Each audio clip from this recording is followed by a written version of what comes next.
আমরা লাস্ট ক্লাসে হচ্ছে বিজেটির বেসিক কনস্ট্রাকশন আর কিভাবে কাজ করে সেটা দেখছিলাম। তো আজকের ক্লাসে আমরা প্রথমে দেখবো হচ্ছে আমরা যেরকম ডায়োডের ক্ষেত্রে দেখছিলাম যে ডায়োডের একটা ক্যারেক্টারিস্টিক্স কার্ভ দেখছিলাম। আর যেহেতু ডায়োড একটা টু টার্মিনাল ডিভাইস ছিল, সো তার একটাই ক্যারেক্টারিস্টিক্স কার্ভ ছিল। বাট আমাদের বিজেটি যেহেতু একটা থ্রি টার্মিনাল ডিভাইস, সো তার একটা ইনপুট থাকবে আর একটা আউটপুট থাকবে। এবং আমরা কমন ইমিটার কনফিগারেশন যেটা এখানে লেখা আছে, কমন ইমিটার কনফিগারেশনের ক্ষেত্রে আমরা জানি বেসটা হয় আমাদের ইনপুট এবং কালেক্টরটা হয় আমাদের আউটপুট, এবং ইনপুট ও আউটপুট দুইটার সাথে আমাদের যে এমিটার টার্মিনালটা কানেক্টেড থাকে। তাহলে আমাদের এটা যেহেতু একটা থ্রি টার্মিনাল ডিভাইস এবং এর ইনপুট এবং আউটপুট আলাদাভাবে আছে, সো এখানে আমরা দুই ধরনের ক্যারেক্টারিস্টিক্স দেখবো, একটা ইনপুট ক্যারেক্টারিস্টিক্স আর একটা output characteristics.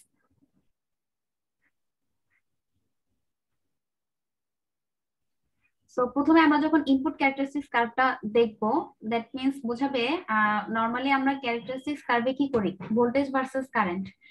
So input characteristics কার্ভে থাকবে কি input voltage versus input current. তাহলে আমাদের এই বিজেটির কমন ইমিটার কনফিগারেশনের ইনপুট ভোল্টেজটা কি ছিল বলতো? ইনপুট ভোল্টেজটা কি ছিল?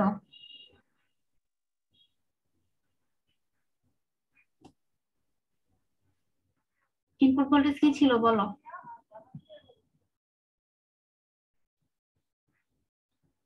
কেউ পারবা না? ইনপুট ভোল্টেজ কি ছিল?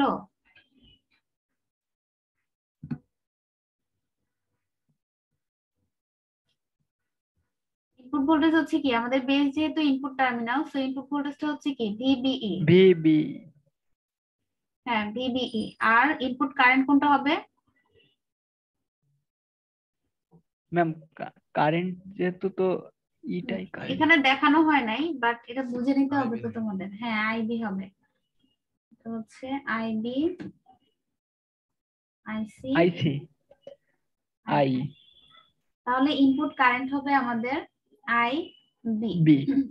তাহলে আমরা যদি ভিবিই ভার্সেস আইবি এর কার্ভ আঁকি, সেটাই হচ্ছে আমাদের ইনপুট ক্যারেক্টারিস্টিক্স কার্ভ। এবং ইনপুট ক্যারেক্টারিস্টিক্সটা অবশ্যই আমাদের আউটপুটের যে ভোল্টেজ আছে, আউটপুটের ভোল্টেজ ভিসিই এর একটা ফিক্সড ভ্যালুর জন্য, প্রত্যেকটা এক একটা ফিক্সড ভ্যালুর জন্য আমরা ইনপুট ক্যারেক্টারিস্টিক্স কার্ভ গুলো অবজার্ভ করব। দ্যাট মিন্স আমরা আঁকবো ভিবিই ভার্সেস আইবি যখন ভিসিই এর একটা ফিক্সড ভ্যালু থাকবে। যেমন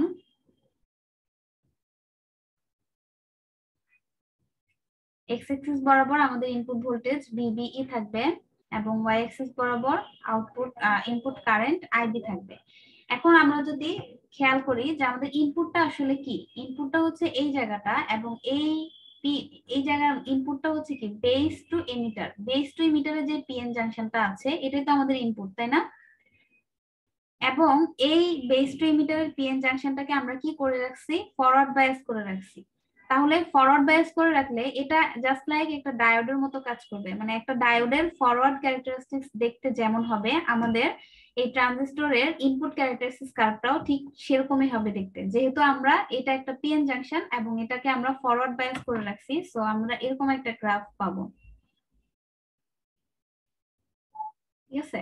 এবং এটা কিসের জন্য? আউটপুট ভোল্টেজের একটা ফিক্সড ভ্যালুর জন্য। সে আমি এখানে ভিসি সমান 1 ভোল্ট দিছিলাম, 1 ভোল্টের জন্য আমি এরকম একটা গ্রাফ পাচ্ছি। এবং এখন তো এটা হচ্ছে আমাদের ইনপুট ক্যারেক্টারিস্টিক্স কার্ভ। এটা হচ্ছে একদম সেম আমাদের একটা ডায়োড ফরওয়ার্ড বায়াস অবস্থায় যে ধরনের ক্যারেক্টারিস্টিক্স দেখায়, ঠিক সে ধরনের একটা কার্ভ আমরা পাবো। এখন আমরা যদি আরেকটু চিন্তা করি যে ঠিক আছে ভিসি এর ভ্যালু তো 1 ভোল্ট রেখে আমি এটা পেয়েছি, এখন আমি যদি এটাকে একটু বাড়াতে চাই, আমি যদি 5 ভোল্ট দেই ভিসিই, 5 ভোল্টে ফিক্সড রাখি ভিসিই কে, তাহলে আমি কি ধরনের চেঞ্জ দেখতে পাবো এই কার্ভে?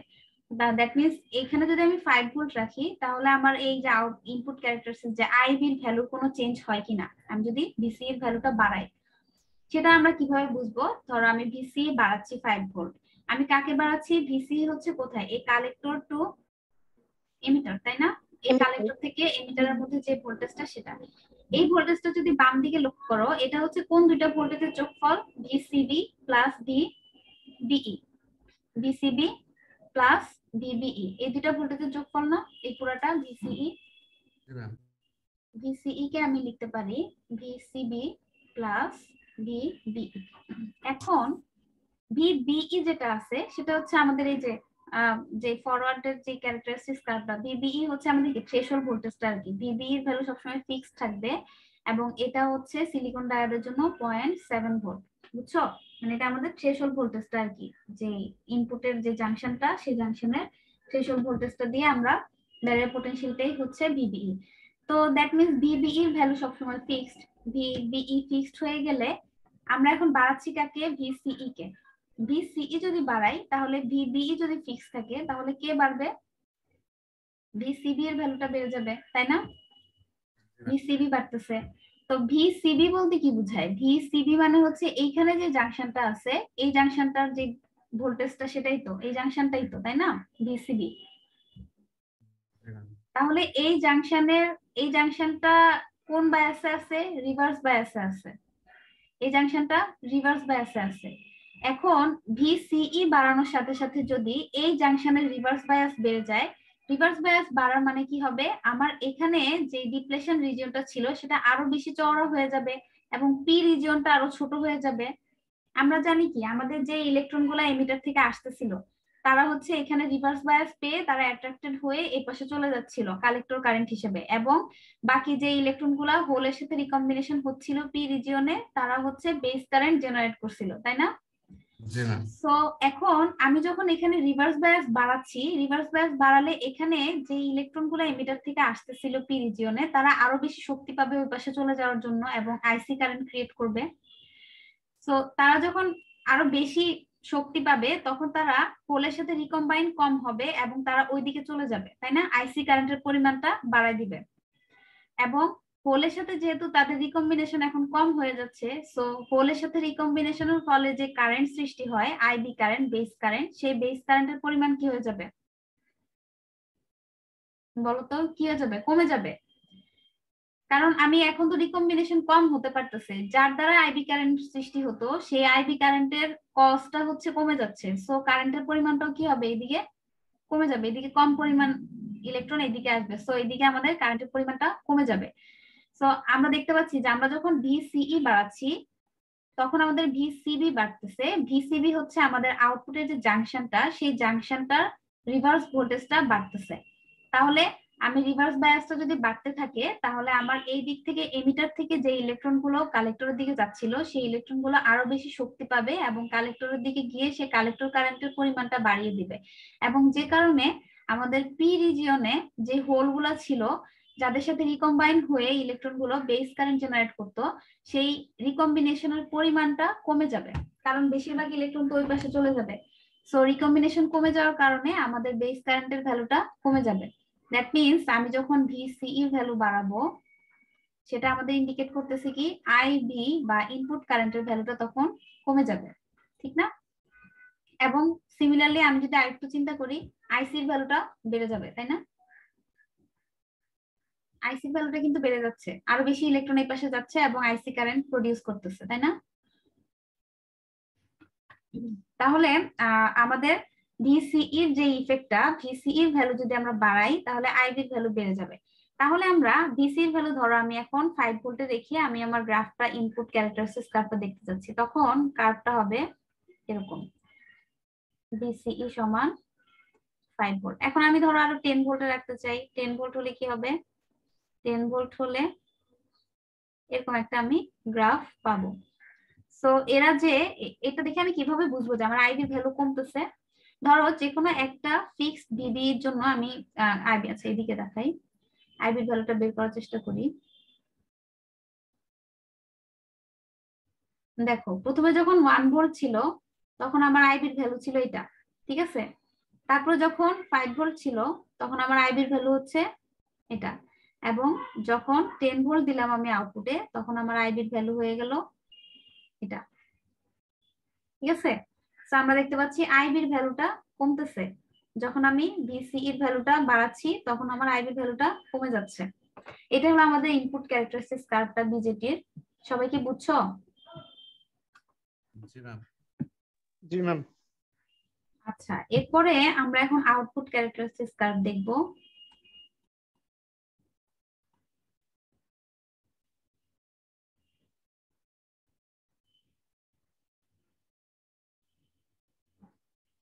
আউটপুট ক্যারেক্টারিস্টিক্সে তাহলে সিমিলারলি আমরা একটা ভোল্টেজ ভার্সেস কারেন্টের কার্ভ দেখতে পাবো।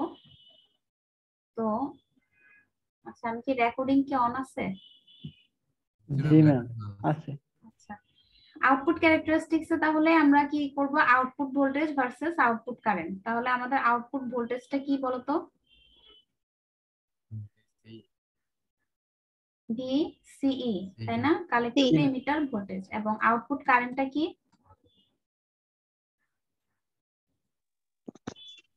Ma'am I. আইসি কালেক্টর থাকবে আমাদের আউটপুটে, ঠিক আছে? কালেক্টর। আচ্ছা, তো আউটপুট কারেন্ট যদি আইসি হয়, তাহলে এখন আমরা এই ভিসিই ভার্সেস আইসি কার্ভ ড্র করলে যেই কার্ভটা আমরা পাবো সেটা হচ্ছে আমাদের আউটপুট ক্যারেক্টারিস্টিক্স কার্ভ, এবং সেটা অবশ্যই ইনপুট কারেন্টের ফিক্সড ভ্যালুর জন্য আমরা বের করব, ঠিক আছে? যেমন আমরা ইনপুট ক্যারেক্টারিস্টিক্স বের করার সময় আউটপুট ভোল্টেজকে ফিক্সড রেখে তারপর বের করছি, আউটপুট ক্যারেক্টারিস্টিক্স বের করার সময় আমরা ইনপুট কারেন্টকে ফিক্সড রেখে তারপর আউটপুট ক্যারেক্টারিস্টিক্স কার্ভটা অবজার্ভ করব।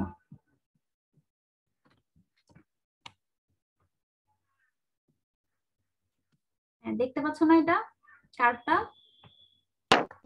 জি ম্যাম। আচ্ছা, এটা হচ্ছে আমাদের আউটপুট ক্যারেক্টারিস্টিক্স কার্ভ, আর এটা হচ্ছে আমাদের ইনপুট কার্ভ। সো ইনপুটটা তো আমরা দেখলামই একটু আগে, এবং ইনপুট যে আইবির ভ্যালুটা কিন্তু খুবই সামান্য। আমি আগেও বলছিলাম আইবির ভ্যালুটা মাইক্রো অ্যাম্পিয়ার রেঞ্জে আসে। সো এটা ছিল আমাদের ইনপুট ক্যারেক্টারিস্টিক্স কার্ভ। এবার আমরা আউটপুটটা দেখি। আউটপুটটাকে যদি আমরা অ্যানালাইসিস করতে যাই, আউটপুটটাকে অনেকগুলো রিজিয়নে, 3টা রিজিয়নে ভাগ করা যায়। একটা আমাদের স্যাচুরেশন রিজিয়ন, যেটা হচ্ছে এই পোরশনটা ইন্ডিকেট করতেছে। একটা আমাদের কাট অফ রিজিয়ন, যেটা আমাদের এই পোরশনটা, নিচের পোরশনটা ইন্ডিকেট করতেছে। এবং বাকি এই পাশে যেগুলো দেখতে পাচ্ছ, এটা পুরোটা হচ্ছে আমাদের অ্যাক্টিভ রিজিয়ন। আচ্ছা, তো আমরা একটা একটা করে রিজিয়ন দেখি যে এরা আসলে কিভাবে কাজ করতেছে। প্রথমত রিজিয়ন বাদ দিয়ে জাস্ট একটা লাইন, যে আউটপুট কার্ভটা কিভাবে আসে সেটা দেখি। ধরো এই লাইনটা চিন্তা করো, যে হ্যাঁ এরকম একটা লাইন পাইছি আমি 10 মাইক্রো অ্যাম্পিয়ার, এগুলো হচ্ছে আইবির বিভিন্ন ভ্যালু, আইবির ভ্যালু। হ্যাঁ, 10 মাইক্রো অ্যাম্পিয়ার আইবি কে ফিক্সড রেখে তারপরে আমি এরকম একটা কার্ভ পাচ্ছি। এই কার্ভ থেকে কি দেখতে পাচ্ছি, ভিসি এর ভ্যালু যখন আমি বাড়াচ্ছি তখন আমার এই যে আমাদের ওয়াই অ্যাক্সিসে আছে আইসি, ঠিক আছে, এক্স অ্যাক্সিসে আছে হচ্ছে কি ভিসিই। তাহলে আমি যখন ভিসিই আউটপুট ভোল্টেজের ভ্যালু বাড়াচ্ছি তখন আমার কি হচ্ছে, আস্তে আস্তে কারেন্টটা কিন্তু উপরের দিকে উঠতেছে, মানে কারেন্টটা বাড়তেছে আস্তে আস্তে, তাই না? এটা কেন হচ্ছে দেখো, এই যে এখানে আমি বলছিলাম যে আমি যখন ভিসিই যখন বাড়াবো তখন কি হয়, আইবির পরিমাণ কমে যায় কিন্তু আইসির পরিমাণ কি বেড়ে যায়। হ্যাঁ, এটাই এখানে দেখানো হয়েছে। দেখো এখানে হচ্ছে আইসিটা আস্তে আস্তে বাড়তেছে, এবং আইসিটা কতটুকু বাড়তেছে আমরা জানি হচ্ছে এখানে কারেন্ট অ্যাম্প্লিফিকেশন ফ্যাক্টর হচ্ছে beta equals to IC by IB. আইসিটাকে আমরা কিভাবে বের করতে পারবো, বিটা আইবি, এই ইকুয়েশন দিয়ে আমরা কিন্তু আইসিটাকে বের করতে পারবো বিটার ভ্যালু জানা থাকলে। ধরো এখানে আমাদের আইবি ভ্যালু আছে 10 মাইক্রো অ্যাম্পিয়ার, আমি ধরলাম আমার বিটার ভ্যালু 100, হ্যাঁ, ইনটু 10 মাইক্রো অ্যাম্পিয়ার, তাহলে এখানে কত আসে, 1000 মাইক্রো অ্যাম্পিয়ার, মানে 1 মিলি অ্যাম্পিয়ার, তাই না? সো আমার আইবির ভ্যালু যখন 10 মাইক্রো অ্যাম্পিয়ার, আমি তখন আইসি পাচ্ছি 1 মিলি অ্যাম্পিয়ার, অনেক বেশি। সো এখানে অ্যাম্প্লিফিকেশন হচ্ছে, এটা বোঝা যাচ্ছে। আচ্ছা, এটা ছিল একটা একটা কার্ভের অ্যানালাইসিস। এবার আমরা রিজিয়ন ওয়াইজ অ্যানালাইসিস করি। প্রথমে আসি আমরা কাট অফ রিজিয়নে। কাট অফ রিজিয়ন বলতে কি বোঝাচ্ছে, যখন আমি আমার একটা ট্রানজিস্টরে ধরো ইনপুটটাকে যখন আমি ওপেন রাখবো, ইনপুট ওপেন রেখে আউটপুটে আমি বায়াস দিলাম, ইনপুট যখন ওপেন থাকবে তখন ওপেন সার্কিটের মধ্যে দিয়ে কারেন্ট কি জিরো না, ওপেন সার্কিটের মধ্যে দিয়ে কারেন্ট জিরো। ইনপুট যখন আমি ওপেন রাখবো তখন আমার এই ডিভাইসটা অফ হিসেবে কাজ করবে, মানে কাট অফ রিজিয়নে কাজ করবে। এই ডিভাইস তখন পুরোপুরি ফুললি অফ, ঠিক আছে? এই রিজিয়নটা হচ্ছে সেই অফ রিজিয়নটাকে ডিনোট করে, যে কাট অফ রিজিয়ন।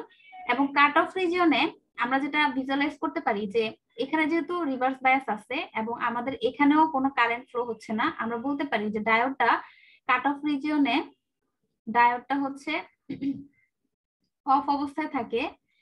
সরি ডায়োড না, দুইটা ডায়োড আর কি, একটা ইনপুট আর একটা আউটপুট। এটাকে বলা যায় এইভাবে যে ইনপুটও রিভার্স বায়াস অবস্থা থাকবে, আউটপুট যে পিএন জাংশনটা সেটাও রিভার্স বায়াস অবস্থায় থাকবে। এই কন্ডিশনে যখন থাকবে তখনই আমার এই ডিভাইসটা কাট অফ রিজিয়নে যাবে এবং আমার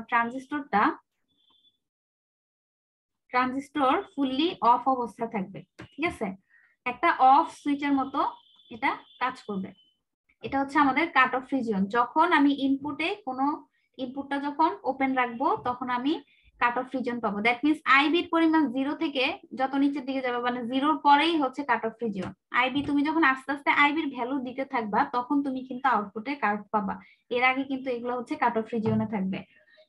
সো আইডিয়ালি আমাদের উচিত তো এরকম যে এখানে কোনো আউটপুটে কোনো কারেন্টই না আসা, তাই না? আইসির কোনো ভ্যালুই না থাকা, কিন্তু এখানে কিন্তু সামান্য একটু ভ্যালু দেখাচ্ছে এই যে, তাই না? এই ভ্যালুটা হচ্ছে কি, এই ভ্যালুটা হচ্ছে আমরা যে পড়ছিলাম আমাদের যে লিকেজ কারেন্ট আইসিইও, এটা হচ্ছে সেই লিকেজ কারেন্টের কারণে হচ্ছে এই ভ্যালুটা আমরা পাচ্ছি। আইডিয়ালি হচ্ছে এখানে কোনো কারেন্টই পাওয়ার কথা না, মানে 0, কারণ ইনপুট তুমি ওপেন রাখলে আউটপুট 0 আসার কথা। ঠিক আছে, তো এটা হচ্ছে আমাদের লিকেজ কারেন্ট। এবার আসি আমরা আমাদের স্যাচুরেশন রিজিয়নে। স্যাচুরেশন রিজিয়নে হচ্ছে কি, দেখো আমরা যখন ভিসিই এর ভ্যালু এক্স অ্যাক্সিস বরাবর যে ভ্যালুটা আছে ভিসিই এর ভ্যালু যখন আমরা কমাতে থাকি, আস্তে আস্তে কমাতে কমাতে আমরা যখন 0-র কাছাকাছি যাই, ভিসিই হচ্ছে আমাদের একটা কি রিভার্স বায়াস, তাই না? ভিসিই হচ্ছে কি রিভার্স বায়াস। এখন আমি রিভার্স বায়াসটাকে যদি কমাতে থাকি তাহলে সেটা কি মোর ফরওয়ার্ডের দিকে যায় না? রিভার্স বায়াসটা কমাতে থাকলে সেটা কি মোর ফরওয়ার্ড হতে থাকে, তাই না? বুঝছো ব্যাপারটা? এটা কিন্তু মোর ফরওয়ার্ড হতে থাকে এবং যখন আমি এই রিভার্স বায়াসটাকে কমাতে কমাতে একদম 0-র কাছাকাছি নিয়ে আসবো তখন কিন্তু এটা ফরওয়ার্ড মানে ফরওয়ার্ড বায়াসের মতোই কাজ করবে। এবং তখন জিনিসটা এরকম হবে যে এটা তো আমার আউটপুট ছিল, আমার নরমালি ইনপুটটা তো ফরওয়ার্ড বায়াসেই ছিল, ইনপুট দিছি, আর আউটপুটটা তো রিভার্স বায়াসে ছিল। এখন আউটপুটও ফরওয়ার্ড বায়াসের মতো কাজ করবে। ঠিক আছে, তো যে কারণে হয়ে যায় কি দুইটা, মানে আমার ইনপুটও ফরওয়ার্ড বায়াস, আউটপুটও ফরওয়ার্ড বায়াস। এই অবস্থায় এই অবস্থাটাকে বলা হয় স্যাচুরেশন রিজিয়ন এবং এই অবস্থায় আমাদের ডায়োডটা একটা অন সুইচের মতো কাজ করে, মানে ফুললি অন সুইচের মতো কাজ করে। তার দুই পাশেই হচ্ছে সে ফরওয়ার্ড বায়াস থাকে। তো আমরা স্যাচুরেশন রিজিয়নে দেখতে পেলাম যে ডায়োডের ইনপুট এবং আউটপুট, সরি ডায়োড না, ট্রানজিস্টরের ইনপুট এবং আউটপুট দুইটাই হচ্ছে ফরওয়ার্ড বায়াস অবস্থা থাকে এবং কাট অফ রিজিয়নে ট্রানজিস্টরের ইনপুট আউটপুট দুইটাই রিভার্স বায়াস অবস্থা থাকে। যে কারণে কাট অফ রিজিয়নে এটা একটা অফ সুইচের মতো কাজ করে এবং স্যাচুরেশন রিজিয়নে এটা একটা অন সুইচের মতো কাজ করে। সো আমরা পড়ছিলাম যে ট্রানজিস্টরের অ্যাপ্লিকেশন হচ্ছে সে সুইচ হিসেবে কাজ করতে পারে এবং সে হচ্ছে অ্যাম্পলিফায়ার হিসেবে কাজ করতে পারে, তাই না? তো এই যে তার সুইচ হিসেবে যে অ্যাপ্লিকেশনটা সেটা এই পর্যায়ে এখান থেকে আসছে যে যখন ট্রানজিস্টর স্যাচুরেশন রিজিয়ন এবং কাট অফ রিজিয়নে অপারেট করবে তখন সে একটা সুইচের মতো কাজ করবে। ঠিক আছে, এবং সেই কন্ডিশনটা হচ্ছে কি সুইচ অন হবে কখন, যখন ট্রানজিস্টরের দুই পাশেই ইনপুট এবং আউটপুট দুইটাতেই হচ্ছে ফরওয়ার্ড বায়াস অবস্থা থাকবে, এবং সুইচটা অফ হবে কখন, যখন ইনপুট আউটপুট দুইটাতেই রিভার্স বায়াস অবস্থায় থাকবে। বুঝছো? বুঝছো কিনা বলো?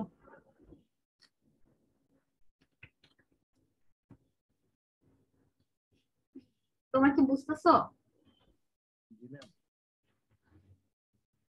আচ্ছা, এরপরে আমাদের বাকি আছে হচ্ছে আমাদের এই যে অ্যাক্টিভ রিজিয়ন, যেটা আমরা এই ভিতরে যে রিজিয়নটা আছে এটা হচ্ছে আমাদের অ্যাক্টিভ রিজিয়ন।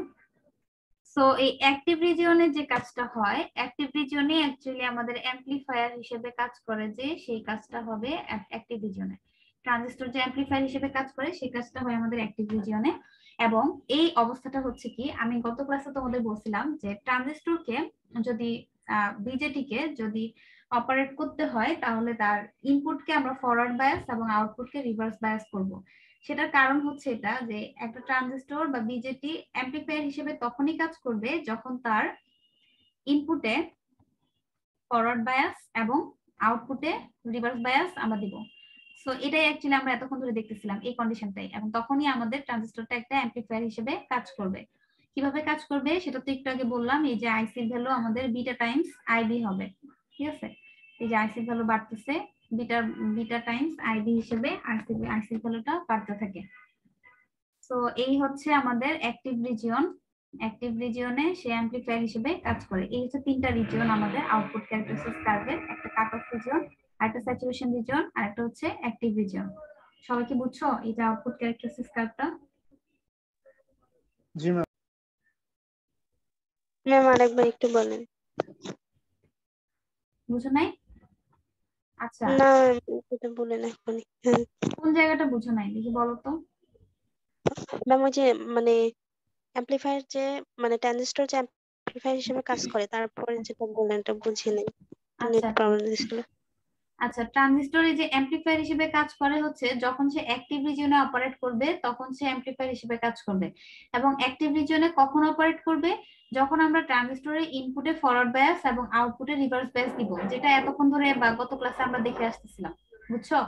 ইনপুটে জি ম্যাম। ফরওয়ার্ড বায়াস, জি ম্যাম। আউটপুটে রিভার্স বায়াস যখন দিছি তখনই সে অ্যাম্পলিফায়ার হিসেবে কাজ করবে। এবং কিভাবে কাজ করবে সেটা তো আমরা জানি যে আইসি সমান বিটা টাইমস আইবি, যেখানে দেখাইছিলাম আইসি সমান বিটা টাইমস আইবি। সে অনেক অ্যাম্পলিফাই করতেছে। ধরো এখানে যখন আমি 10 মাইক্রোঅ্যাম্পিয়ার আইবি দিব তখন আমার 1 মিলি অ্যাম্পিয়ার আসতেছে, মানে ইনপুট 10 মাইক্রোঅ্যাম্পিয়ার, আউটপুটে আমি 1 মিলি অ্যাম্পিয়ারের আউটপুট কারেন্ট পাচ্ছি। কারেন্টটা অনেক অ্যাম্পলিফাই হচ্ছে। সেটাই, এই যে অ্যাম্পলিফিকেশনটা কিন্তু শুধুমাত্র এই রিজিয়নে, অ্যাক্টিভ রিজিয়নে। এবং অ্যাক্টিভ রিজিয়ন কখন পাবো? যখন ইনপুটে ফরওয়ার্ড বায়াস দিব, আউটপুটে রিভার্স বায়াস দিব। বুঝছি। আচ্ছা, তাহলে আমি একটু হোয়াইট বোর্ডে দেখাই। এখানে আমি আসলে এটা বুঝি না। ওয়ান নোটের সমস্যা হচ্ছে কার্সরটা বোঝা যায় না। আমি মানে এখানে যেমন এই যে তোমরা এটা দেখতে পাচ্ছ না সহজে, যে কলমটা, জি। ওখানে কিন্তু এটা মানে বোঝা যায় না। আমারও মানে আমিও কোথায় ধরতেছি আমি বুঝতে পারি না। আচ্ছা, এরপরে আমরা যেটা করব সেটা হচ্ছে ট্রানজিস্টর বায়াসিং।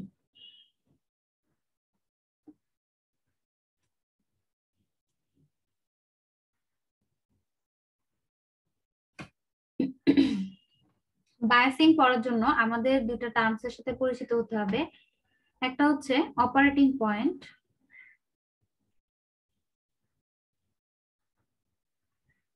আরেকটা হচ্ছে আমাদের স্টেবিলাইজেশন।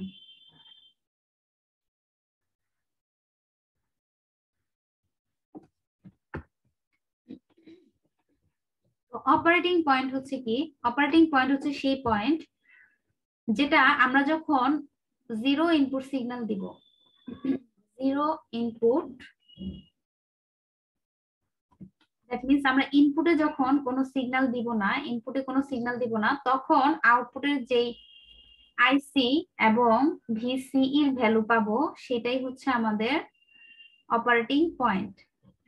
হ্যাঁ, আমরা যখন মানে এটা হচ্ছে zero zero signal IC and VCE, ইনপুটে জিরো সিগন্যাল দিয়ে আমরা আউটপুটের যে ভ্যালুটা পাবো, মানে ইনপুটে কোনো সিগন্যাল দেই নাই, হ্যাঁ, আউটপুটে আমি এখন যে ভ্যালুটা পাবো আইসি আর ভিসিই, সেই ভ্যালুটাকে বলা হয় অপারেটিং পয়েন্ট।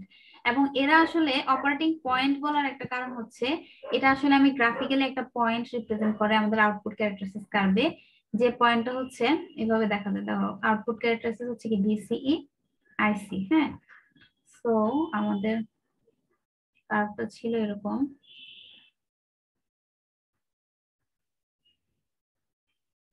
হ্যাঁ, এখন আমাদের একটা মানে লোড লাইন আছে এখানে, এই দুটা পিক পয়েন্ট কে কানেক্ট করলে যে লাইনটা পাওয়া যায় সেটা হচ্ছে লোড লাইন। যদিও লোড লাইন তোমাদের লাগবে না, আমি জাস্ট অপারেটিং পয়েন্টটা দেখানোর জন্য দেখাচ্ছি। এখানে অপারেটিং পয়েন্ট হচ্ছে এমন একটা পয়েন্ট যে পয়েন্টটা হচ্ছে কি মানে আমার সিগন্যাল, কোনো ইনপুট সিগন্যাল দেই নাই, এখন আমি ইনপুট সিগন্যাল দিব, মানে ইনপুট সিগন্যালের জিরো কন্ডিশনে যেই আইসিভিসি এটা পাবো, এটা কিন্তু আমরা নিজেরাই ফিক্স করতে পারি অপারেটিং পয়েন্টটা আমি কোথায় রাখতে চাচ্ছি। সেটা আবার আরেকটা কনসার্ন।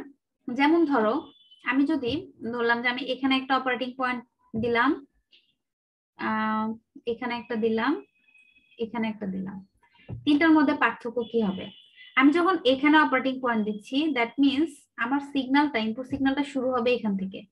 সো ইনপুট সিগন্যালটা যদি এটা হয়, এতটুকু পোর্শন কিন্তু কাটা পড়তেছে আমার ইনপুট সিগন্যালের। হ্যাঁ, সো সো এভাবে আমাদের এই জায়গার মধ্যে আমরা অপারেটিং পয়েন্ট ফিক্স করতে পারবো না। যদি আমরা মাঝামাঝি অপারেটিং পয়েন্ট সেট করি তাহলে আমার ইনপুট সিগন্যালের জিরো পজিশনটা হচ্ছে এটা, জিরো থেকে শুরু হবে শেষ হবে। এটা কিন্তু সুন্দরভাবে আমার পুরো সিগন্যালটাকে কভার করতেছে।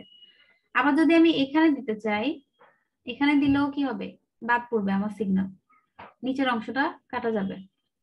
সো সো আমাদেরকে অপারেটিং পয়েন্ট এমন ভাবে সেট করতে হবে যাতে আমার পুরো সিগন্যালটা ফেথফুল অ্যাম্পলিফিকেশন হতে পারে, মানে পুরো সিগন্যালটা সুন্দরভাবে পাস হতে পারে বা অ্যাম্পলিফাই হতে পারে। হ্যাঁ, সো আমরা নরমালি মাঝামাঝি একটা জায়গায় অপারেটিং পয়েন্টটা সেট করি। তো এই অপারেটিং পয়েন্টটা আসলে কি, এই গ্রাফের একটা পয়েন্ট। সো এই পয়েন্টের দুটা কোঅর্ডিনেট কি বলতো, একটা হচ্ছে বিসিই আর একটা হচ্ছে আইসি।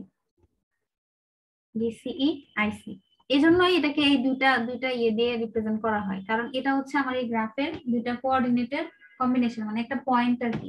এই পয়েন্টটা হচ্ছে যেখানে আমার ইনপুট সিগন্যাল জিরো, ইনপুট শুরু হবে এখান থেকে। ইনপুট সিগন্যাল জিরো অবস্থায় আমাদের আউটপুটের কারেন্ট, আউটপুটের ভোল্টেজ, এটাই হচ্ছে আমাদের অপারেটিং পয়েন্ট। তো অনেকে যদি কোনো ম্যাথে বলা হয় যে অপারেটিং পয়েন্ট বের করো, দ্যাট মিন্স বোঝাবে যে আইসি এবং বিসি এর ভ্যালু চাচ্ছে তোমার কাছ থেকে। আচ্ছা, তো এটাও কনসার্ন না, কনসার্ন হচ্ছে কি যে এই যে অপারেটিং পয়েন্ট, তাকে তো আমার একটা ভালো জায়গায়, একটা ভালো মানে প্লেসে প্লেস করতে হবে, নইলে আমার সিগন্যাল ডিস্টরশন হবে।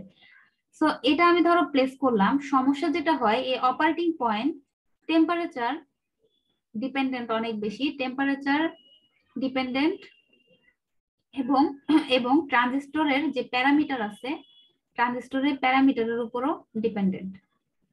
এটা বলতে বোঝায় যে ধরো একই ট্রানজিস্টর, একই মডেলের দুইটা ট্রানজিস্টর, একটাকে সরাই তুমি যখন আরেকটা ইউজ করবা, সে অপারেটিং পয়েন্টটা চেঞ্জ হয়ে যাবে। টেম্পারেচার যখন বেড়ে যাবে তখন অপারেটিং পয়েন্টটা চেঞ্জ হয়ে, ধরো এখানে ছিল এখন এখানে চলে আসছে বা ওখানে চলে গেছে, এরকম হবে। সো এরকম আমি একটা কাজ করতেছি, আমি একটা মানে এটাকে কোনো একটা ইউজ করতেছি, বাট এটা বারবার অপারেটিং পয়েন্ট চেঞ্জ হয়ে গেলে কিন্তু আমার এখানে এফিসিয়েন্সি কমে যাচ্ছে, মানে এখানে চলে আসলে কিন্তু পুরাটা আমার হচ্ছে না, তাই না? এরকম হয়ে যাচ্ছে, বারবার অপারেটিং পয়েন্ট চেঞ্জ হয়ে গেলে কিন্তু সমস্যা। তো এই অপারেটিং পয়েন্ট যাতে চেঞ্জ হতে না পারে সেজন্য আমরা যেটা করি সেটাকে বলা হয় স্ট্যাবিলাইজেশন। অপারেটিং পয়েন্টকে টেম্পারেচার এবং ট্রানজিস্টর প্যারামিটারের সাপেক্ষে ইন্ডিপেন্ডেন্ট করার জন্য আমরা যেটা করি সেটা হচ্ছে স্ট্যাবিলাইজেশন। তো এই স্ট্যাবিলাইজেশন করার জন্য আমরা যে টেকনিকে যাই সেটাই হচ্ছে বায়াসিং কনফিগারেশন। বিভিন্ন বায়াসিং কনফিগারেশন আমরা দেখব। তো এই যে মানে স্ট্যাবিলাইজেশনে যে অপারেটিং পয়েন্টটা যে টেম্পারেচার ডিপেন্ডেন্ট, এটার কারণটা হচ্ছে কি জানো? কারণ অপারেটিং পয়েন্টের মধ্যে আছে আইসি, মেইনলি টেম্পারেচার ডিপেন্ডেন্ট হচ্ছে বিটা। এই বিটা টেম্পারেচার ডিপেন্ডেন্ট হওয়ার কারণে বিটা আবার আইসির সাথে connected. So bitter value change হলে কি হয়ে যাবে, আইসির ভ্যালুটাও চেঞ্জ হয়ে যাবে। এই জন্য অ্যাকচুয়ালি আইসিটা চেঞ্জ হয়, এবং অপারেটিং আইসি চেঞ্জ হওয়া মানে হচ্ছে অপারেটিং পয়েন্টও চেঞ্জ হয়ে যাওয়া, তাই না? সো এটার কারণে আর কি যে এটা বারবার ভ্যারিয়েশন করতেছে। তো এই স্ট্যাবিলাইজেশন করার জন্য আমরা বায়াসিং কনফিগারেশন গুলার উৎপত্তি হলো আর কি, এই ধারণাটা যে আমরা মানে রিসার্চাররা চিন্তা করলো যে আমরা এরকম কিছু করতে পারি কিনা যে আমরা অপারেটিং পয়েন্টটাকে ফিক্স করব কিছু ফিক্সড কোনো কনফিগারেশন ডিজাইন করে, যে এর মাধ্যমে আমি ট্রানজিস্টর যদি চেঞ্জও করি তাহলেও আমার অপারেটিং পয়েন্ট চেঞ্জ হবে না, আগের মতোই থাকবে, বা টেম্পারেচার যদি চেঞ্জও করি তাহলেও আমার এটা সেম থাকবে। এই জিনিসটা করার জন্যই আসলে হচ্ছে ট্রানজিস্টর বায়াসিং কনফিগারেশন। এবং আমরা ট্রানজিস্টর বায়াসিং কনফিগারেশনের 4টা কনফিগারেশন পড়ব। তার মধ্যে প্রথম কনফিগারেশন হচ্ছে ফিক্সড বায়াস অর এটাকে বলা যায় হচ্ছে বেস বায়াস কনফিগারেশন।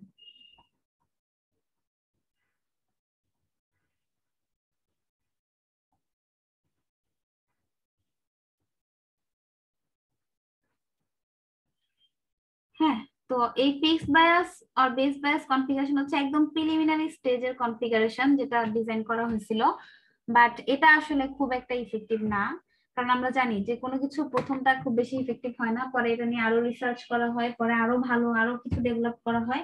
সো এরকম করতে করতে আমরা ফিক্সড বায়াসের পরে আসলো fixed bias with emitter resistance, ইমিটারে একটা রেজিস্ট্যান্স লাগানো থাকে। তারপরে আসলো হচ্ছে আমাদের collector feedback configuration. Collector feedback কনফিগারেশনের পরে আসলো হচ্ছে আমাদের ভোল্টেজ ডিভাইডার বায়াস কনফিগারেশন, এবং এটাই সবচেয়ে বেশি effective, voltage divider bias configuration.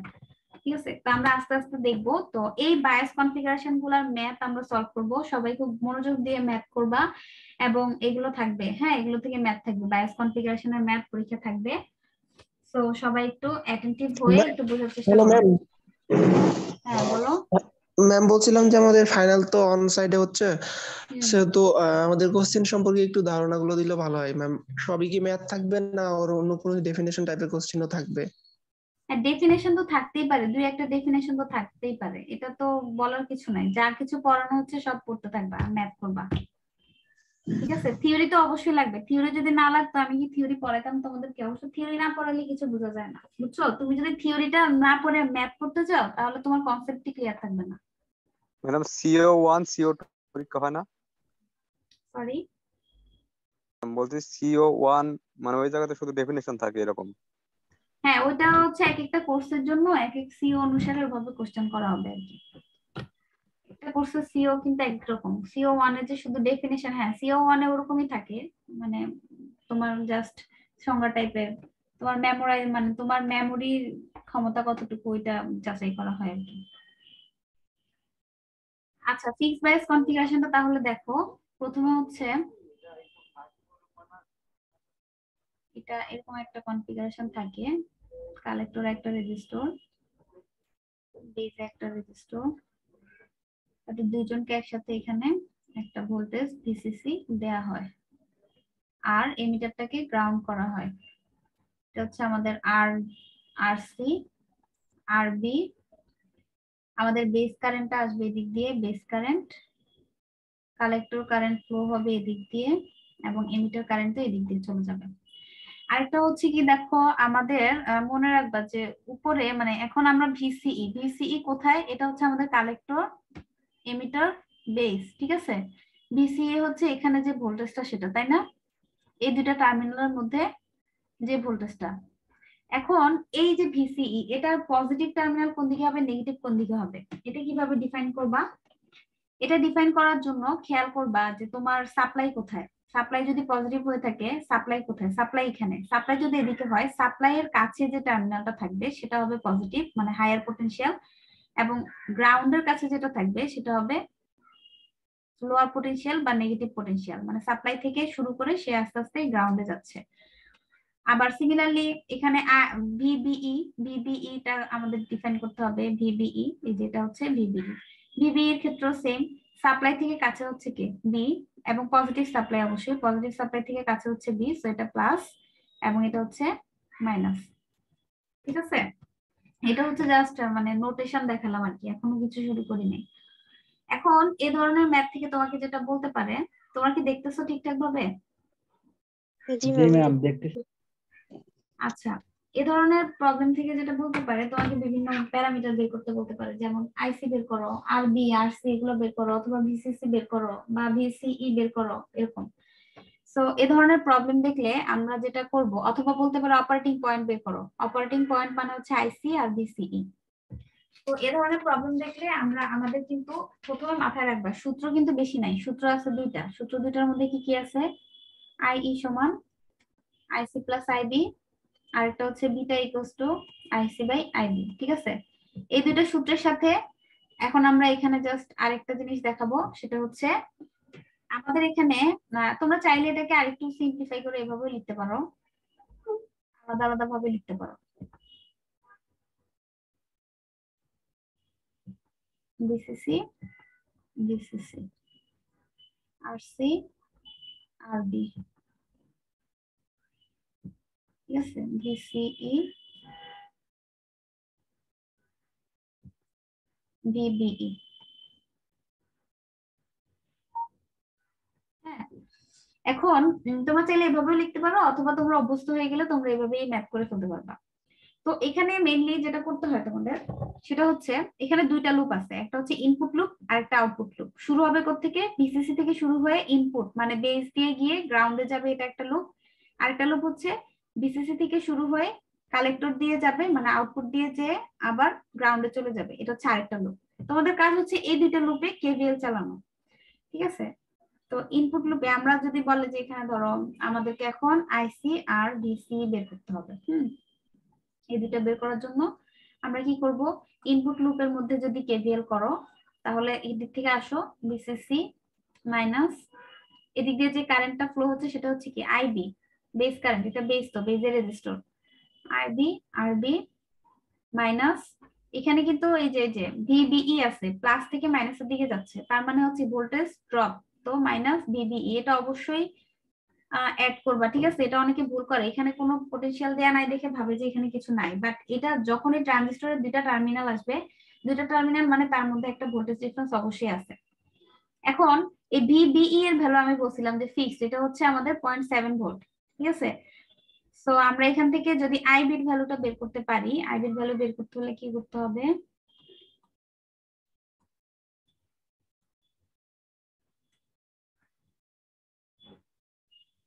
VCC minus VBE divided by RB, IB পেয়ে গেলাম। এখন আমরা আমাদের বের করতে হবে আইসি, আইবি থেকে কিভাবে আমরা আইসি বের করতে পারি বলতো? আইবি থেকে কিভাবে আইসি বের করতে পারি? আমরা এখানে একটা ইকুয়েশন জানি না, বি বিটা এটা দে বিটা আইবি, এই তো আমাদের কাছে এখন ভ্যালুগুলো থাকলে আমরা জাস্ট ভ্যালুগুলো বসিয়ে দিলে হয়ে যাবে। তারপর আমরা এখন আর একটা বাকি আছে কি ভিসিই, ভিসিই কোথায় আছে? আউটপুট লুপে আছে, তাহলে আউটপুট লুপে আমরা একটা কেভিএল করব। এখন আউটপুটে কেভিএল করলে কি হবে, VCC minus ICRC minus VCE equals to 0। Minus VCE কেন দিছি, প্লাস থেকে মাইনাসের দিকে আসছে মানে ভোল্টেজ ড্রপ, তাহলে এখান থেকে আমরা ভিসিই বলতে পারি ভিসিসি মাইনাস আইসিআরসি, এই তো আমরা ভিসিইও পেয়ে গেলাম, আমাদের আইসিটাও আমরা পেয়ে গেলাম। এই ইকুয়েশন ফলো করে আমরা এটা করতে পারবো। তোমরা অনেকে যেটা করে ইকুয়েশন গুলো মুখস্থ করে, তবে আমার সাজেশন থাকবে ইকুয়েশন মুখস্থ করবা না, আমি যেভাবে এইভাবে করলাম এভাবে আগাবা, কেবিএল করে করে তারপর করবা। ইকুয়েশন মুখস্থ করার কোনো দরকার নেই, কারণ 4টা কনফিগারেশন, তুমি কতগুলো ইকুয়েশন মনে রাখবা, ঠিক আছে? জি ম্যাম। আচ্ছা, এখন একটা ম্যাথ করো, দেখো পারো কিনা।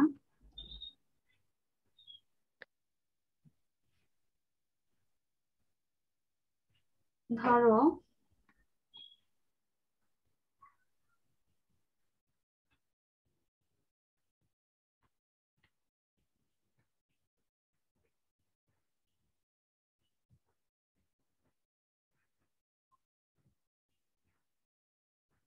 এখানে ধরো দেয়া আছে হচ্ছে ভিসিসি দেয়া নাই, ধরো এখানে আছে 2.7 কিলো ওহম, এখানে আছে আরবি, এখানে আইবি এর ভ্যালু 20 মাইক্রোঅ্যাম্পিয়ার, ভিসিই 7.2 ভোল্ট, আইই হচ্ছে 4 মিলিঅ্যাম্পিয়ার। এখন তোমাকে এখান থেকে বলা হলো যে বের করো আইসি বের করো, 2 নম্বরে বলা হলো ভিসিসি বের করো, 3 নম্বরে বলা হলো বিটা বের করো, 4 নম্বরে আরবি। এরকম যখন একটা মানে ম্যাথ থাকবে তখন প্রথমে তোমরা যেটা করবা, ইকুয়েশন কিন্তু দুইটাই আছে তোমার কাছে, দুইটাই ইকুয়েশন জানো আর জানো হচ্ছে তোমাকে কেবিএল করতে হবে, ঠিক আছে? এখন প্রথম থেকে আগে আমরা প্রথমে হচ্ছে কি দেয়া আছে সেগুলো লিখে ফেলবা। এখানে কি কি দেয়া আছে বলতো? আরসি ভ্যালু আছে 2.7 কিলো ওহম, তারপর আছে হচ্ছে আইবি এর ভ্যালু হচ্ছে 20 মাইক্রোঅ্যাম্পিয়ার, তারপর আছে আইই 4 মিলিঅ্যাম্পিয়ার, তারপর আছে হচ্ছে ভিসিই 7.2 ভোল্ট। আচ্ছা, ভিসিই এর ভ্যালুটাও দেয়া আছে। এখন আমরা প্রথমে 1 নম্বরে আমাদের কাছে চাইছে আইসি। এখন আইসি বের করার জন্য আমরা কি কি জানি, আইসি বের করতে পারি কিভাবে? আইসি কোন দিকে? আইসি হচ্ছে এদিকে, তাই না? এদিকে আইসি হলে আমরা হচ্ছে আমাদের কাছে কিন্তু ভিসিসি এর ভ্যালুও নাই, সো আমরা দুইটা ইকুয়েশন জানি, একটা হচ্ছে বিটা আইবি আর একটা হচ্ছে আইই সমান আইসি প্লাস আইবি। বিটার মান তো নাই, সো এটা দিয়ে বের করতে পারবো না, বাট এখানে দেখো আইবি এর ভ্যালুও আছে, আইই এর ভ্যালুও আছে, তাহলে আমরা আইসি কিভাবে বের করতে পারি? IE minus IB. হ্যাঁ, তো আমরা বলতে পারি আইসি সমান আইই মাইনাস আইবি। আইই এর ভ্যালু হচ্ছে কত আমাদের 4 মিলি অ্যাম্পিয়ার, আইবি হচ্ছে 20 মাইক্রো অ্যাম্পিয়ার। দেখো এখানে কত আসে।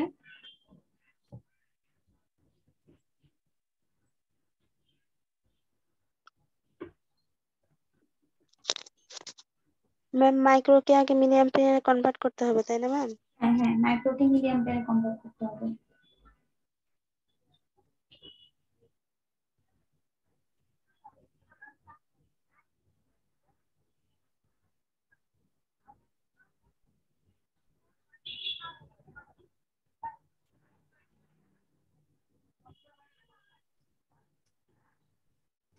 Ma'am, 3.98.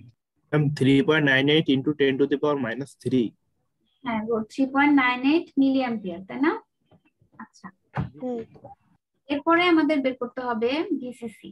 ভিসিসি বের করার জন্য আমরা কি করতে পারি বলতো? ভিসিসি বের করার জন্য দুইটা ওয়ে আছে, একটা হচ্ছে এদিকে যাওয়া আর একটা হচ্ছে এদিকে যাওয়া। এখন আমি যদি ইনপুট দিকে যেতে চাই, ইনপুটে কিন্তু আরবির ভ্যালু নাই আমাদের কাছে, সো ইনপুটে গিয়ে আমাদের খুব একটা কাজ হবে না। আমরা তাহলে আউটপুটের দিকে তাকাই, আউটপুটে কিন্তু সবকিছুর ভ্যালু আমাদের আছে, আইসিও আছে, আরসি ভ্যালু দেওয়া আছে, ভিসিও আছে। তো আমরা এদিকে আউটপুটে যদি কেবিএল করো তাহলে কি আসে দেখো, VCC minus ICRC minus VC. ইয়ার মাইনাস ডিসি। তাহলে আমরা কি বের করতেছি, ভিসিসি ভিসিই। হ্যাঁ, এবার দেখো কত আসে।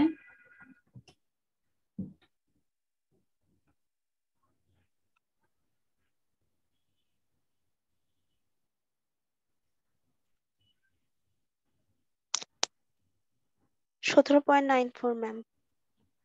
17 দশমিক, হ্যাঁ গুড, 17.94 ভোল্ট। 6। আচ্ছা জি ম্যাম। আচ্ছা, তারপর আমাদের বের করতে হবে বিটা। বিটা আমরা জানি বিটা মানে কি, IC by IB. Equal to IC by IB. জি হ্যাঁ, ম্যাম। আমাদের কাছে আইসি ভ্যালু আছে, আইবিও দেয়া আছে। তাহলে 3.98 মিলি অ্যাম্পিয়ার, আইবি হচ্ছে 20 মাইক্রো অ্যাম্পিয়ার।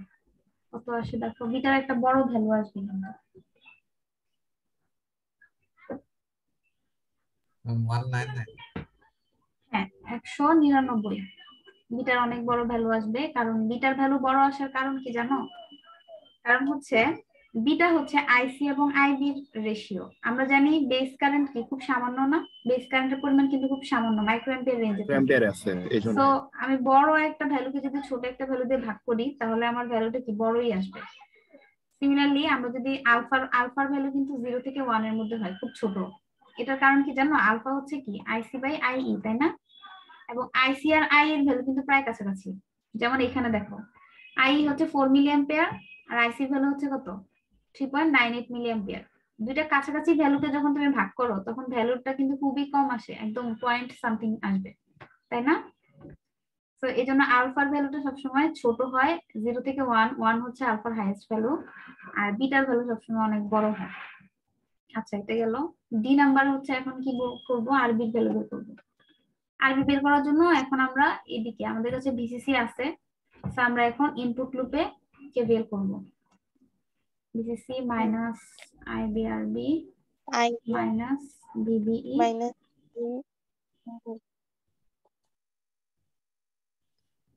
এখানে আরবি সমান VCC minus VBE divided by equal to IB.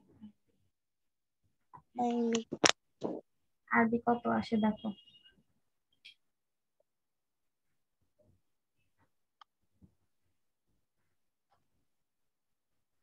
Ma'am plus DB হবে না?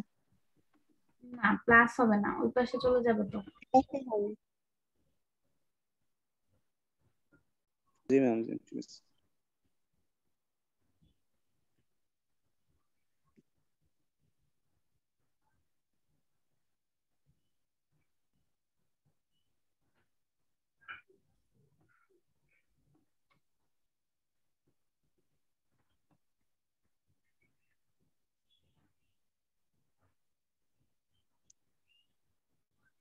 আরবির ভ্যালু কত আসে?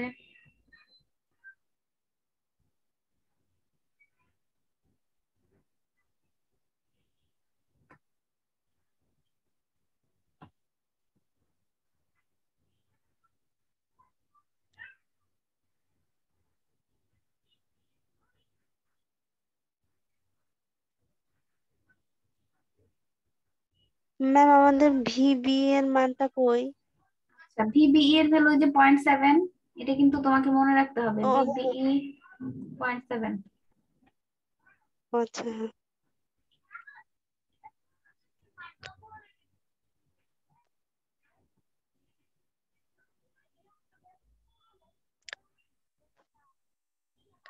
ম্যাম আসে হচ্ছে হলো ম্যাম 862 হ্যাঁ, 862 862। অনেক বড় ভ্যালু না? তার কারণ কি দেখো, আমরা যদি জি এখন ম্যাম। রেজাল্টটা অ্যানালাইসিস করি, দেখো আমাদের আরবি এর ভ্যালু হচ্ছে 862, আর সি এর ভ্যালু কত? 2.7, অনেক ছোট। কারণ কি দেখো, আমাদের এই যে আইবি বেস কারেন্টটা কি অনেক ক্ষুদ্র না? কেন ক্ষুদ্র? কারণ এখানে জি ম্যাম। নিশ্চয়ই বাধাটা অনেক বেশি, সেজন্য কারেন্টটা অনেক কম। এজন্য আরবি এর ভ্যালু সবসময় অনেক বড় হবে। আর আইসির ভ্যালুটা দেখো অনেক বড়, কিন্তু আইসি কোথায়? আইসি হচ্ছে যে 3.98 মিলি অ্যাম্পিয়ার। সো আইসির ভ্যালু আইবির তুলনায় অনেক বড়, সো তার রেজিস্ট্যান্সের ভ্যালুটাও কম হবে, বাধা কম, সেজন্য তার ইয়েটা কম। এই জন্য আরবির ভ্যালু অনেক বড় আর কি। ঠিক আছে, বুঝছো না সবাই? ম্যাম জি ম্যাম। বলো। মানে ভাই ভিবি এর মানটা কই থেকে আসলো, ওটা কি দেওয়াই ছিল নাকি? বিবি এর মান দেয়া থাকবে না, বিবি এর মান তোমাকে মনে রাখতে হবে, কারণ এটা হচ্ছে ডায়োডের যেই থ্রেশহোল্ড ভোল্টেজটা, সেই ভোল্টেজটা ইনপুট ডায়োডের। সিলিকনের জন্য 0.7 ভোল্ট।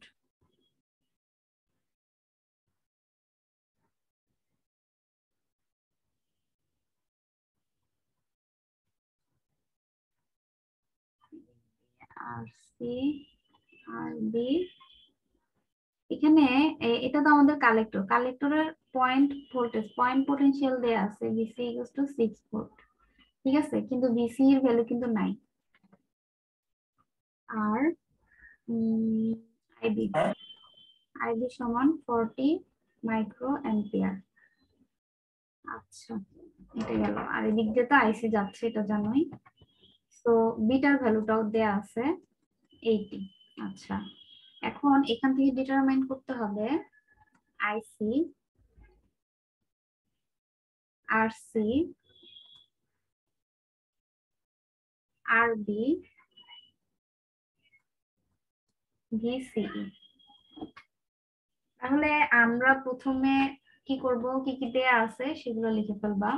দেয়া আছে হচ্ছে বিসিসি এর ভ্যালু হচ্ছে আমাদের 14 ভোল্ট, আইবি এর ভ্যালু হচ্ছে আমাদের 40 মাইক্রো অ্যাম্পিয়ার, তারপরে বিটার ভ্যালু আছে হচ্ছে আমাদের 80, ভিসি এর ভ্যালু হচ্ছে 6 ভোল্ট।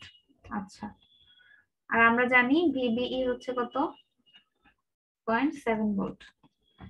এবার দেখো, প্রথমে আমাদেরকে আইসি বের করতে বলছে। আইসি আমরা কোন দিক থেকে বের করবো? অবশ্যই এদিক থেকে বের করতে হবে। এখন এখানে সবকিছুর ভ্যালু আছে কিনা। আর আরেকটা জিনিস দেখো, আইসি বের করার আরেকটা উপায় কি, আমরা দুইটা ইকুয়েশন জানি। IC equals to beta IB, বিটার ভ্যালু কিন্তু আছে এবং আইবির ভ্যালুও কিন্তু আছে, তোমার আইবিও আছে বিটাও আছে। সো আমরা বিটা আইবি দিয়ে বের করতে ফেলতে পারবো, আর ওইদিকে যাওয়ার দরকার নাই। 80 ইন্টু 40 মাইক্রো অ্যাম্পিয়ার, তাহলে 4×32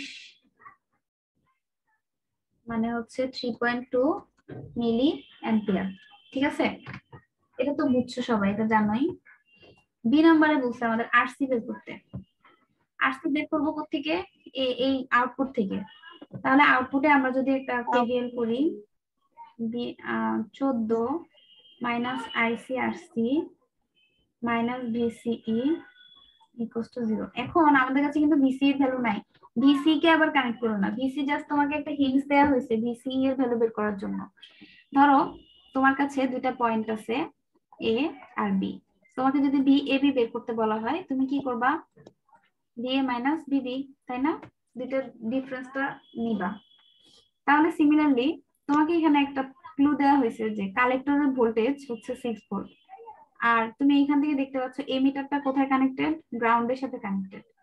তাহলে আমি যদি এখানে বলি যে বিসিই সমান বিসি মাইনাস বিই, বিসি এর ভ্যালু ওরা দিয়ে দিচ্ছে 6 ভোল্ট, আর ভিই হচ্ছে কোথায়? গ্রাউন্ডে, গ্রাউন্ডের পোটেনশিয়াল 0 ভোল্ট, তাহলে ভিসি হচ্ছে 6 ভোল্ট। এখন আমরা তাহলে এইভাবে বসাই ফেলি, 6 ডিভাইডেড বাই আইসি। এখান থেকে দেখো আরসি এর ভ্যালু কত আসে।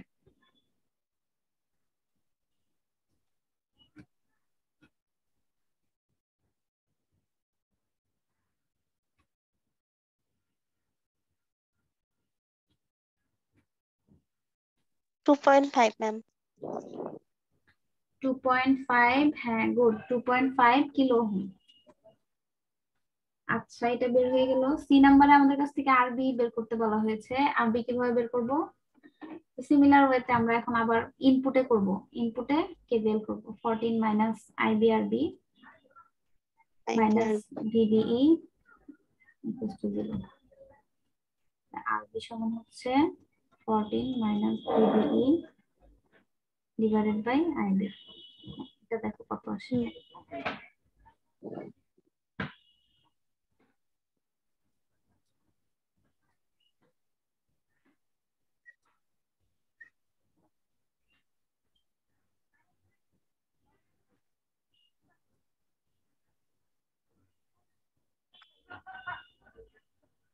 মাসে হচ্ছে হলো 332.5।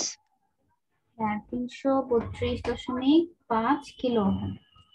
ওকে, তাহলে এটাও হয়ে গেল। আর ডি নাম্বারে আমাদের কাছ থেকে ভিসিই বের করতে চাইছে, সেটা তো আমরা আগেই বের করলাম। ভিসি মাইনাস বিই 6 মাইনাস 0 6, এই তো শেষ। তো এইভাবে আমাদেরকে ম্যাথগুলো করতে হবে। সহজ না অনেক ম্যাথগুলা? সহজ কিন্তু, জি ম্যাম সহজ। হ্যাঁ সহজ, বুঝছো? সহজ কিন্তু তোমরা একটু মানে প্র্যাকটিস করবা, তাহলে মানে আরো ইয়ে হতে পারবে আর কি। এটা বইয়ের কত অধ্যায়? তৃতীয় অধ্যায় কি? তৃতীয় অধ্যায় দেখছি। হ্যাঁ, বুঝি নাই। বইয়ের কত অধ্যায় ম্যাম? তৃতীয় অধ্যায়ে আছে তো মনে হয়। হ্যাঁ বলতেছি, দাঁড়াও, বইয়ের কথা বলতেছি। এটা তোমরা করো, ট্রাই করো, দেখো তো হয় কিনা। এখানে দিলাম 3 কিলো, এখানে দিলাম 300, আর এখানে বিটার ভ্যালু দিলাম 100, আইবি সমান হচ্ছে 20 মাইক্রোঅ্যাম্পিয়ার। এখান থেকে find the operating point. Operating point বের করতে বলার মানে হচ্ছে কি, আইসি আর ভিসি বের করবা। আমাকে বলো আইসি আর ভিসি এর ভ্যালুগুলা বের করে বলো। আর যেটা বই হচ্ছে তোমরা থিওরি রিলেটেড যেগুলো আছে, থিওরি পড়বা হচ্ছে প্রিন্সিপাল অফ ইলেকট্রনিক্স,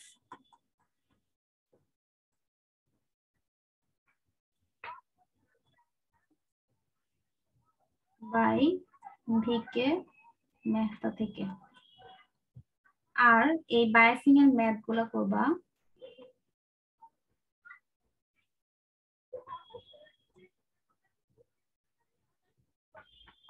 হচ্ছে ইলেকট্রনিক